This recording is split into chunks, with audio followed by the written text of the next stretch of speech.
नमस्कार, सत श्री अकाल, राम राम सा, खम्बा गणी, वणक्कम, प्रणाम। आप सभी का और न्यूज मीडिया में फिर से स्वागत है। शुरू करूंगी बम्पर राउंड के साथ में। कल योगी आदित्यनाथ जी ने जिस तरीके से असेंबली के अंदर एक नया आगाज किया है, ऐसा लग रहा है संभल तो बहुत छोटी चीज है, कुछ और भी बड़े धमाके करने की तैयारी कर रहे हैं। कोर्ट सुप्रीम कोर्ट को भी नहीं छोड़ेंगे इस बार Yogi Adityanath ji. Ji Shivam, a very warm welcome. Like, subscribe और शेयर करना नहीं भूलिएगा। देखिए कितनी मूवमेंट में अफ्रीका से लेकर सात, बोलते हैं ना, सात समंदर पार मैं तेरे पीछे पीछे चली आई, कुछ ऐसा गाना है। तो मैं अपने व्यूअर्स के लिए, मैं इस समंदर के इस पार रहूं, मैं समंदर के उस पार रहूं, मैं कार में रहूं, मैं बस में रहूं, हमारी कोशिश ये रहती है कि रेगुलर अपडेट्स आते रहें। Over to you Shivam. Ji. Gayatri ji नमस्कार, सभी दर्शकों को जय श्री राम, सुप्रभात। आपने बिल्कुल सही कहा, योगी आदित्यनाथ अपनी फॉर्म में वापस आ गए हैं। एक अल्प विराम था जो महाकुंभ था, बीच में थोड़ी देर के लिए वो रुके हुए थे। खैर बहुत सारे चीजें हैं जो कुंभ की वजह से रुकी हुई थी और आने वाले समय में आपको होती दिखाई देंगी।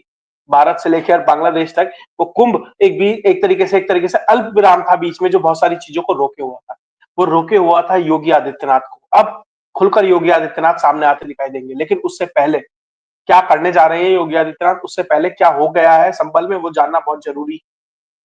संभल में किस तरीके से संभल की जो तथाकथित जामा मस्जिद डिस्प्यूटेड स्ट्रक्चर है, अब हम इसे आधिकारिक रूप से बोल सकते हैं, उसके ऊपर क्या डेवलपमेंट हुए हैं। दरअसल हुआ क्या, जो पूरा का पूरा मुस्लिम पक्ष था उसकी दलील इस बात पर टिकी हुई थी। ये सब जानते हैं कि शाही जामा मस्जिद जो है, जो संभल की जो मस्जिद है जिसके ऊपर पूरा डिस्प्यूट चल रहा है, वो 1920 में ऑलरेडी एएसआई के अधीन आ चुकी है। तो निश्चित तौर पर ये रूल है प्लेसेस ऑफ वर्शिप एक्ट में कि एएसआई के अधीन आया हुआ structure places of worship act उस पर लागू नहीं होता। लेकिन इसका एक लूप होल ढूंढा पूरे के पूरे मुस्लिम पक्ष ने। उसने कहा कि 1920 का ये एक्ट है, हमने मान लिया, लेकिन 1927 में जो मस्जिद कमेटी है और एएसआई है उसके बीच में एक पैक्ट हुआ, एक कह सकते हैं एक कॉन्ट्रैक्ट हुआ, जिसके तहत इसके रखरखाव, मेंटेनेंस और इसके संचालन की जिम्मेदारी मस्जिद कमेटी को दे दी गई। लेकिन 1958 में जो एएसआई मॉन्यूमेंट एक्ट पास हुआ, उसके बाद ये पूरी की पूरी जो कॉन्ट्रैक्ट है वो नल एंड वॉइड हो जाता है, ये कोर्ट ने कह दिया है। तो जिसका इस्तेमाल कर ये कोशिश कर रहे थे कि धीरे धीरे 1927 के पैक्ट का इस्तेमाल कर हम इसे प्लेस ऑफ वर्शिप एक्ट में घुसा देंगे और धीरे धीरे दिखाएंगे कि भैया देखो, इस पे तो हमारा कब्जा 1927 से है, कम से कम 1927 से है, तो ये हम इसे चलाते रहेंगे। ये सारे के सारे जो तर्क है, या कहूं जो कुतर्क है, वो कोर्ट के अंदर धराशायी हो गए। इलाहाबाद हाई कोर्ट ने इस पूरे के पूरे तर्क को औंधे मुंह दे मारा। उन्होंने कहा इससे कोई मतलब नहीं है, 1958 का एक्ट जो कानून है वो प्रिवेल करेगा, इसकी वजह से प्लेसेस ऑफ वर्शिप एक्ट के दायरे में नहीं आता। जो सबसे मजबूत और महत्वपूर्ण पॉइंट था पूरी की पूरी मुस्लिम जो मस्जिद कमेटी है उसका, कोर्ट ने उसे खत्म कर दिया है। उसके बाद जो दूसरा बड़ा झटका लगा है, उन्हें यह लगा है कि जो कोर्ट है उसने ये कह दिया है कि भैया इसे शाही जामा मस्जिद कहना बंद कर दीजिए, this is a disputed structure.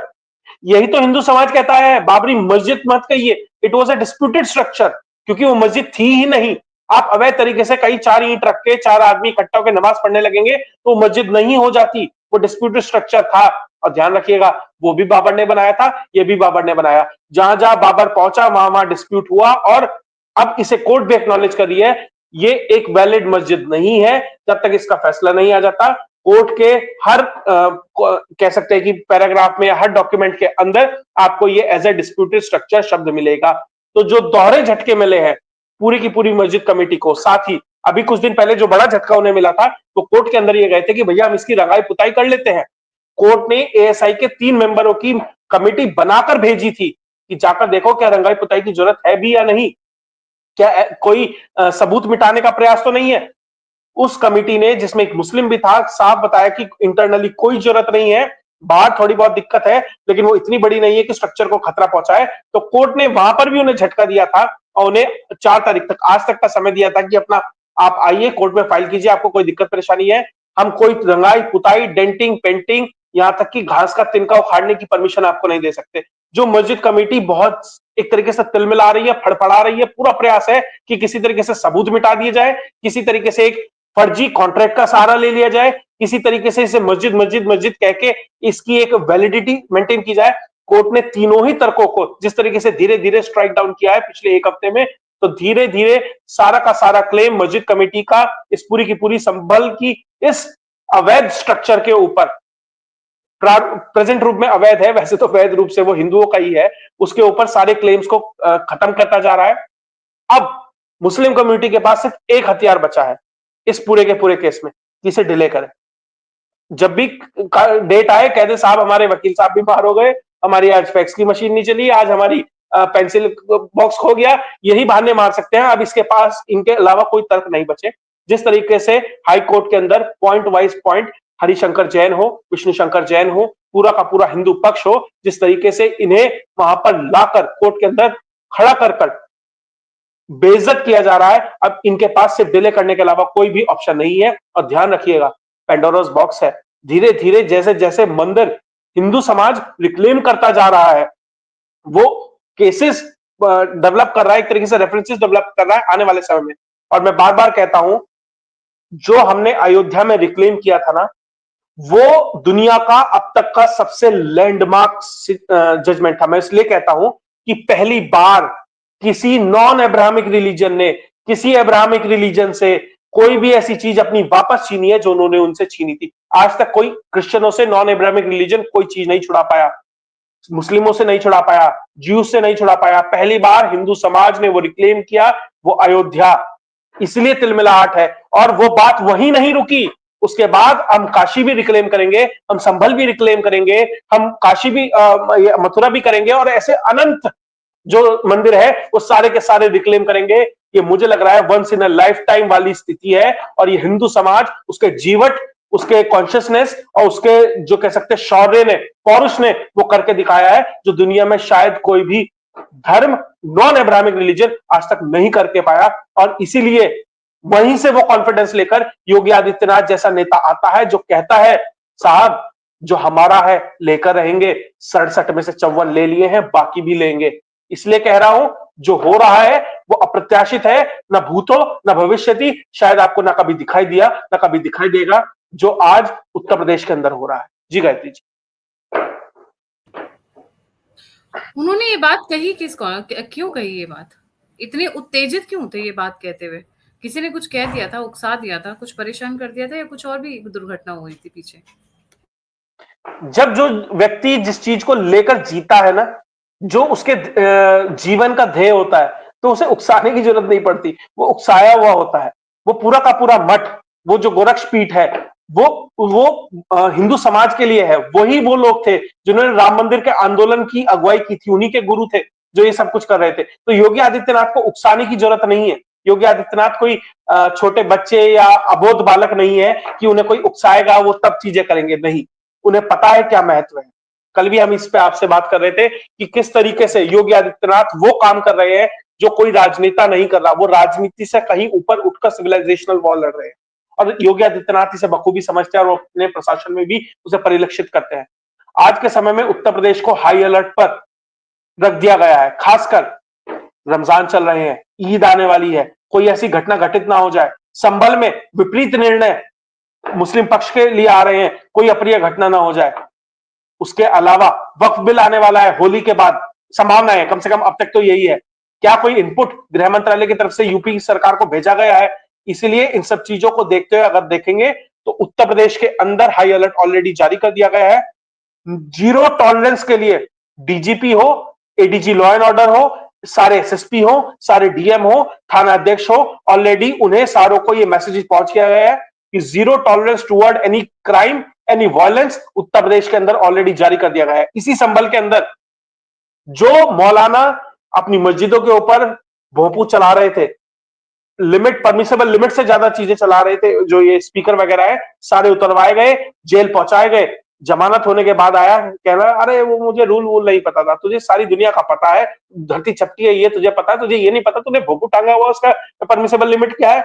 झूठ बोलने की जो इंतहा है वो सारी की सारी अकड़ और वो झूठ योगी आदित्यनाथ और उसकी पुलिस को उतारनी आती है। इसीलिए हाई अलर्ट जारी किया गया है, कोई चीज ऐसी ना हो जो मुस्तैदी कुंभ के दौरान योगी आदित्यनाथ और उनकी पुलिस ने दिखाई थी, वही आने वाले कम से कम 1-1.5 महीने के अंदर आपको उत्तर प्रदेश में दिखाई देगी। रमजान, संभल, वक्फ, ईद, बहुत सारी चीजें हैं जो एक साथ पूरे के पूरे समय चल रही है। उत्तर प्रदेश आज के समय में एक तरीके से कह सकते हैं हॉटबेड है। कारण अभी एटीएस ने, गुजरात एटीएस ने एक आदमी पकड़ा है जिसका मकसद था कि किस तरीके से रामलला के अयोध्या के मंदिर के अंदर बॉम्ब ब्लास्ट किया जाए, ये प्रयास किया जा रहा था। वो गुजरात एटीएस ऑलरेडी पकड़ चुकी है। शायद उस चीज को देखते हुए भी ये हाई अलर्ट जारी किया गया है। तो बहुत सारी चीजें हैं जो चल रही है, लेकिन योगी आदित्यनाथ कोई चांस नहीं लेना चाहते। जी गायत्री जी। बिल्कुल सही। Thank you so much. Shivam, आज यूपी के सदन के अंदर बहुत मजेदार चीज हुई, नेम और शेम करने की नौबत आ गई। मतलब इतना सो मच सो कि स्पीकर और मतलब एकदम पहले तिलमिलाए हुए थे, फिर हंसने वाले मूड में आ गए थे। जी। जी गायत्री जी, बिल्कुल यूपी विधानसभा के अंदर आपको हर चीज मिलेगी। यूपी विधानसभा के अंदर आपको योगी आदित्यनाथ का एग्रेशन भी दिखेगा, आपको अखिलेश यादव का बचकाना रूप भी दिखेगा, आपका योगी आदित्यनाथ का अखिलेश जी के चाचा को छेड़ना भी दिखाई देगा, और आपको उसके साथ एक और अजब गजब किस्सा भी सुनाई देगा कि क्या ये माननीय है, जो तथाकथित माननीय है, जो लाखों की सैलरी उठाते हैं, हजारों की पेंशन उठाते हैं, करोड़ों का एक तरीके से उनको मेंटेन करने के लिए सरकार का खर्चा होता है, किस तरह का व्यवहार ये व्यक्ति करते हैं। जो स्पीकर है उत्तर प्रदेश विधानसभा के, उन्हें ये कहना पड़ा, अनाउंस करना पड़ा अपनी कुर्सी से कि किसी विधायक ने विधानसभा के जो कक्ष है जहां पे वो सारी बैठक होती है, उसके एंट्रेंस पे किसी ने पान थूका हुआ है। आप ये देखिए, पान वहां पिचकारी मारी गई है। हमने देखा है विधानसभा में बैठे हुए किस तरीके से विधायक बैठ के वहां जर्दा रगड़ते हैं हाथों पे। तो उन्हें कहना पड़ा कि आपका सीसीटीवी में फोटो आ चुका है, आकर या तो मेरे से पर्सनली मिल लीजिए, वरना आपका नाम सार्वजनिक कर दिया जाएगा। हालत यह है, और खबर ये आ रही है कि शायद सपा का ही कोई विधायक है। तो किस तरीके से, जहां प्रधानमंत्री नरेंद्र मोदी स्वच्छ भारत अभियान की बात कर रहे हैं, प्रधानमंत्री नरेंद्र मोदी की छोटी सी आप कभी देखेंगे उनके व्यवहार को किस तरीके से वो दिखाते हैं। कोई मान लीजिए बुक लॉन्च में गए, कवर का कागज उतारा, वो अपने बुक का कागज उतारा तो वो अपनी जेब में रख लेते हैं। तो किस तरीके से वो व्यक्ति व्यवहार करता है, और ये माननीय है। किसी भी पार्टी का हो, मैं ये नहीं कह रहा समाजवादी पार्टी हो, कोई भी हो, कोई भी कर सकता है। आज वो पकड़ा गया, कल कोई भी हो सकता है। हमने लाइव डिबेट में लोग मसाला रगड़ते देखे यूपी विधानसभा में। तो क्या व्यवहार है इन माननीयों का, क्या स्थिति कर दी है। और माननीय तो माननीय, माननीय के बेटे भी, साहिबजादे भी पूरे के पूरे आज तो रंग में दिखाई दे रहे हैं। किस तरीके से कल जिस अबू आजमी की बात कर रहे थे, जो फ्रिंज एलिमेंट जो 1993 के बम ब्लास्ट में किस तरीके से इन्वॉल्व था, अब तो उसका लड़का भी तेवर दिखाने लगा है। गोवा के अंदर पार्टी कर रहा था, जब पुलिस ने रोकने का प्रयास किया, कहा मैं एमएलए का बेटा हूं, वहां हंगामा करना शुरू कर दिया और माहौल बनाना शुरू कर दिया गोवा वर्सेस महाराष्ट्र का। तो भैया, जैसा बाप वैसा बेटा। हमने देखा अमानतुल्लाह खान के केस में, जिस गुंडागर्दी के साथ जब इस तरह के लोग राजनीति में आते हैं, अपने आप को माननीय और बड़े बन जाते हैं, तो बेटे बच्चे वही सीखते हैं जो बाप ने किया। अबू आजमी का बेटा हो, अमानतुल्लाह खान का बेटा हो, किस तरीके से आपने आपको सिस्टम से बड़ा, अपने आप को पुलिस से बड़ा, अपने आप को समाज से बड़ा मानने लगते हैं कि भैया मैं बहुत महंगी गाड़ी में घूम रहा हूं तो सड़क मेरी हो गई है ना, बाप की सड़क हो गई है। लेकिन ऐसा नहीं है। गोवा पुलिस ने बहुत अच्छी तरीके से खातिरदारी करके समझा दिया कि भैया ऐसा नहीं चलेगा, तुम्हारे पिताजी जहां होंगे वहां जाके गुंडाई करो, यहां नहीं चलेगा। तो किस तरीके से अमीरजादे सड़कों को अपना मान लेते हैं, उसका बहुत बेहतर उदाहरण अबू आजमी का जो बेटा है वो दिखा रहा है। और किस तरीके से विधानसभा कक्ष को अपना पीकदान मान लेते हैं, ये दिखाई दिया उत्तर प्रदेश की विधानसभा के अंदर। जी गायत्री। ये तो अबू आजमी के साथ गलत हो गया। कहाँ वो अपने आप को हीरो समझते थे, मुसलमानों का मसीहा समझते थे। अचानक से ये सब चीजें होने लगी तो इन लोगों को झटका नहीं लगा। ओवैसी का कोई बयान नहीं है, I am quite surprised. Sir तन से जुदा मुसलमान हो जाएगा, ऐसी मुसलमान फीलिंग नहीं है। मुसलमानों के मसीहा का लड़का, मुसलमानों के मसीहा के लड़के की पुलिस चालान काट रही है दूसरे राज्यों में। इतने बड़े मसीहा हैं ये साहब। ठीक है, औरंगजेब को तो अपना बाप मानते फिरते हैं, अपने बच्चों का नहीं पता कि तुम्हारे बच्चे क्या कर रहे हैं। ठीक है, उसे तो अपना वली और पता नहीं क्या क्या बता रहे हो, उसे सिखा देते ना अपने बेटे को इतना ज्ञान कि भैया सड़क पर चलना कैसे है। दुनिया को औरंगजेब का इतिहास पढ़ाने से पहले अपने बच्चे को सड़क पर चलने की बेसिक सेंस सिखाना अबू आजमी के लिए ज्यादा जरूरी है। औरंगजेब नहीं आएगा बचाने या चालान भरने कि ले भैया ये ले स्वर्ण मुद्रिका, मैंने भर दिया तेरे बेटे का चालान। वो नहीं आएगा, कब्र में सड़ गई, उसकी हड्डियां गल गई। तो अबू आदमी साहब, परिवार पर ध्यान दीजिए। औरंगजेब जहां जाना था दोजक में, वो चला गया है। Ji Gayatri. Ji, thank you so much Shivam for joining. जाने से पहले सभी व्यूअर्स से रिक्वेस्ट है, प्लीज लाइक, सब्सक्राइब और शेयर करना ना भूलें। और अगर आप कंट्रीब्यूट करना चाहते हैं, फीडबैक देना चाहते हैं, मुझसे जुड़ना चाहते हैं, तो सभी की सभी लिंक्स डिस्क्रिप्शन बॉक्स में। इसी के साथ जय हिंद, जय श्री राम, हर हर महादेव।